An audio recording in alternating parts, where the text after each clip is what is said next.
ką patartumėt, žmogui, kuris, pavyzdžiui, iki šiol vartojo savo pasirinkimų B grupės vitaminus, galbūt kokią nors žinutę, į ką jis galėtų atkreipti dėmesį, jeigu nusprendė vis tiek vartosiu, kažkaip man jie tinka, kitam pirkiniui. Į ką aš atsižvelgsiu?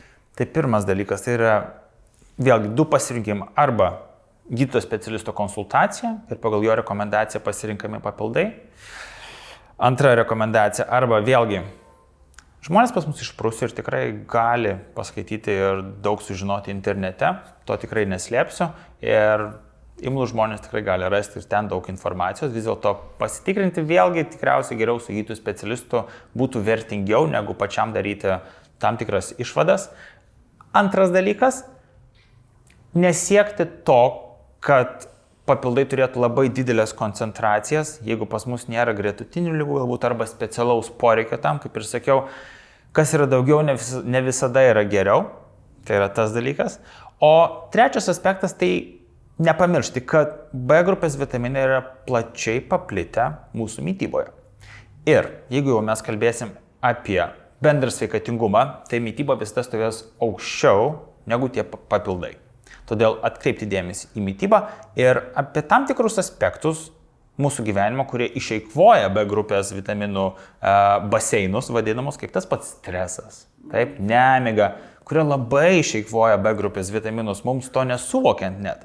Taip, atkreipti tokius paprastus dalykus, vėlgi, apie kuriuos mes tai kalbame, tik kažkaip vis dėlto mums nesigauna jų sutvarkyti. Tai mano palinkėjimas būtų toks, kad vėlgi žmonės bandytų eiti į tos pagrindinius aspektus, kalbant apie bendrą žmogaus sveikatingumą ir ilgaamžiškumą. Taip, mes galim net tai pavadinti prieš imantis vartoti bet kokių papildų. Dėkui. Aš savo šito pokalbio susiformavau kai ką naujo mano požiūrėje, tai aš sakyčiau vienas atidumą parenkant formas, nes, turbūt nežinau, ar yra būdų, kaip nusistatyti, ar aš gerai aktyvuoju savo kūne, iš vienos formos paverčiu į aktyvę, bioaktyvę formą vitaminus.